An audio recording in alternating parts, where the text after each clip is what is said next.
While the rumors of production trouble have been swirling around Episode 9, The Rise of Skywalker, Kathleen Kennedy, the illustrious leader of Lucasfilm, has remained silent. That silence was broken when she gave Rolling Stone magazine an exclusive interview in which she discussed the challenges of making Episode 9, The Last Jedi before that, her thoughts on George Lucas, and a whole host of other related topics. It would have been in both Disney's, Lucasfilm's, and ultimately her own best interest if she had remained silent, because what she said boggles the mind. In this editorial, I will break down everything she said and why saying it did her absolutely no favors. Before we begin though, I would ask that if you like the content provided in this video, then leave a like and subscribe. And in the process, make sure to indicate that you want notifications on all videos. Also, if you subscribe to a newspaper or magazine or something like that out there in the real world and you fail to read a copy, they won't cancel your subscription. But YouTube kind of works like that. So I'd also like to ask existing subscribers to check that you're still subscribed and that you get notifications on all videos. With that out of the way, let's take a deep breath, because we're gonna need it, and then dive in.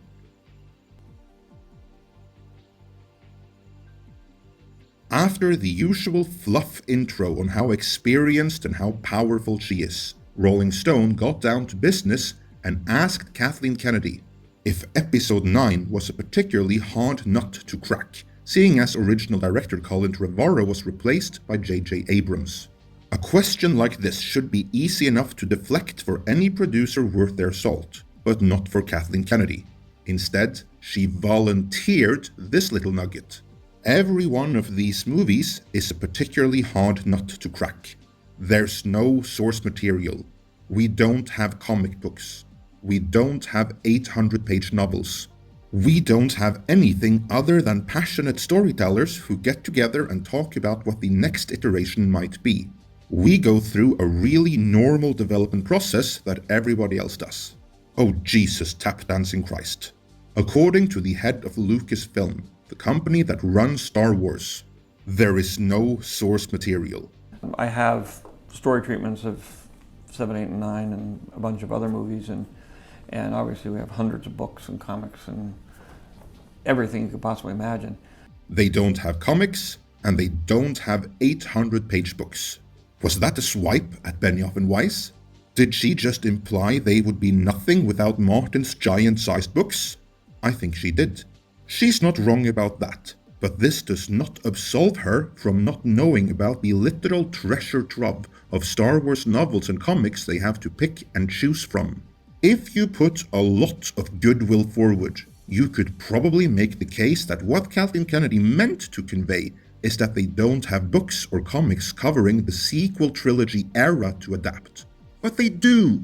They overwhelmingly do. That era has been covered, and whether Kennedy is aware or not, some vague inspiration from the comics seems to have made it into The Force Awakens. Let's begin with the books though. Alan Dean Foster started writing them in the late 1970s, and he has been followed by many writers since, who've written many Star Wars books. I haven't read them myself, but from what I gather, some are good, most aren't all that, and some few I hear are great. From what I understand, the standout is Timothy Zahn's Thrawn trilogy. I keep hearing that is the perfect continuation to the original trilogy of movies, so maybe they should have looked into that. I mean, that alone debunks the defense that she was referring to prior material covering the post-Return of the Jedi era right there. Then of course, there is the comics. Back in the late 80s and early 90s, Dark Horse Comics picked up the comic book license to several film franchises and continued the story from the movies. They did this for Alien. They did this for Predator, and on occasion, they even crossed them over. They did this for the Terminator, whom they crossed over with RoboCop in a magnificent way, courtesy of writer Frank Miller. And for the most part, these comics were all awesome. Their Alien comics were a better continuation to Aliens than Alien 3 was. The Terminator Tempest miniseries was a better continuation to Terminator 2 than any of the actual movie sequels were, including the Sarah Connor Chronicles. Likewise, Predator Concrete Jungle is the real Predator 2 to me. And Alien vs. Predator is pretty darn awesome too, a far cry better than the crap movie, whose downfall was that it didn't follow the comics closely enough. It is a crying shame that Hollywood never gave the licensed Dark Horse comics a read, because their continuations were a hell of a lot better than the ones Hollywood eventually made themselves. And this is especially true of Star Wars. Dark Horse did expand the Star Wars universe in great and organic ways, even the sequel trilogy era. The casual moviegoers may never have read them, but for the hardcore fans, these comics and these novels were what kept the Force alive when there were no new movies to do it. When Disney bought Star Wars, they revoked the comic book license from Dark Horse and labeled nearly everything Dark Horse had put out as Legends, along with the novels, and declared it all to no longer be canon. This was, in my view, a huge mistake. I'm not saying they should have kept them as canon, but saying it so bluntly only served to show that they didn't understand the Star Wars fanbase, because they lost a lot of fan goodwill in doing that. They never had to recognize any of it as canon, but they should have acknowledged it as source material and assured the fanbase that the source material would be respected as they moved forward with filling out their own new canon in their own books and comics, published by Marvel. In practice, that is not too far away from what they actually did, but that subtle difference in approach would have won over a lot of fans. Instead, Kathleen Kennedy, who evidently isn't even aware of the existence of any of this, appointed a new all-female story group led by social justice activists Kiri Hart, who has since been fired, and Pablo Hidalgo. I am left with the impression that fans of all the books and comics now labeled as Legends still prefer Legends to Lucasfilm's new canon. Anyway, moving on. After volunteering the information that she isn't aware of the books or comics, Kathleen Kennedy proceeded with the fluff deflection about finding the right filmmakers she probably should have stuck to in the first place. Then she volunteered some more information which is strongly supportive of the rumors of production trouble.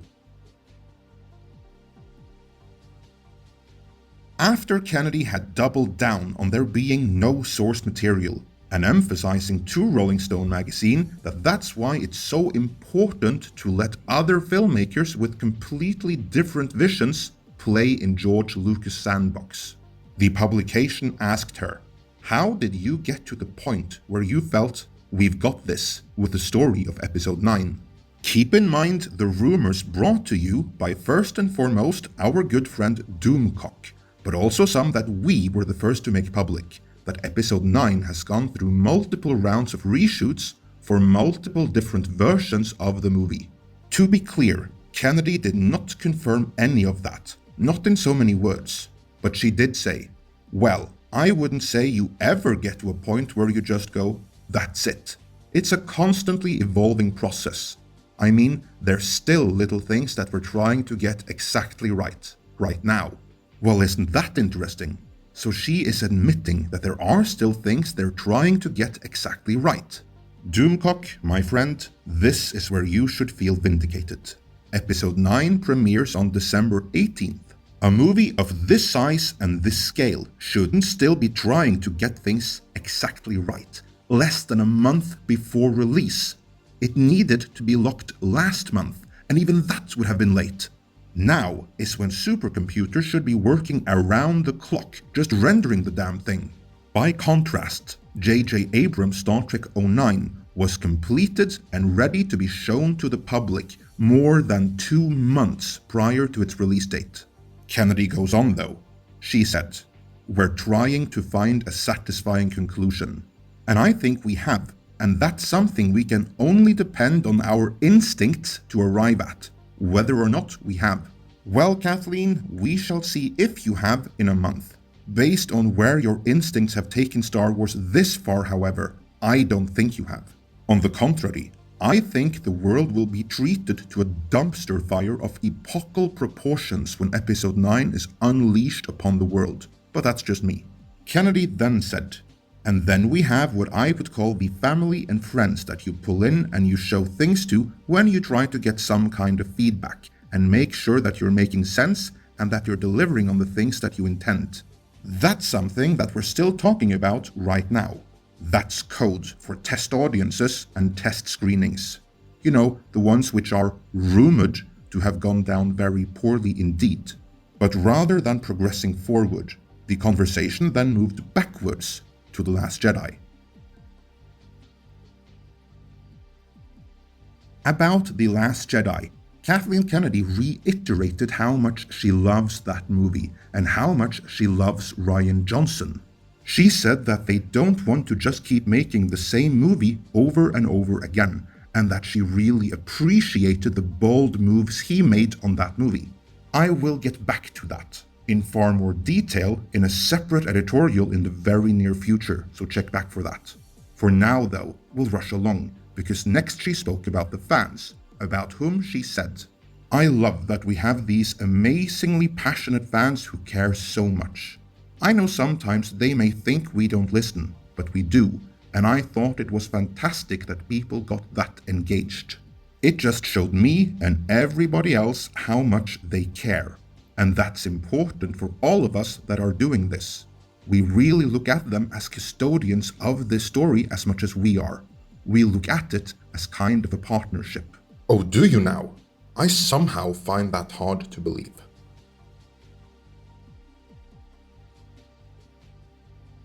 The Rolling Stone then proceeded to ask her, in not so many words, what comes after the Skywalker saga? She answered with many more words, all of which said nothing and boiled down to, "I don't know." I certainly don't think she is involved in that decision. Jon Favreau probably is, but more on that in another video. About Kevin Feige, she said. He realized that he could kind of step in and out of what he's doing specifically with just Marvel. He talked to us, and he talked to the studio and said, "You know, is there any chance I could step in and do one of the Star Wars movies?" And I thought it was a pretty cool idea. So we're just beginning to talk about what that might be and when that might be. But it's a ways off.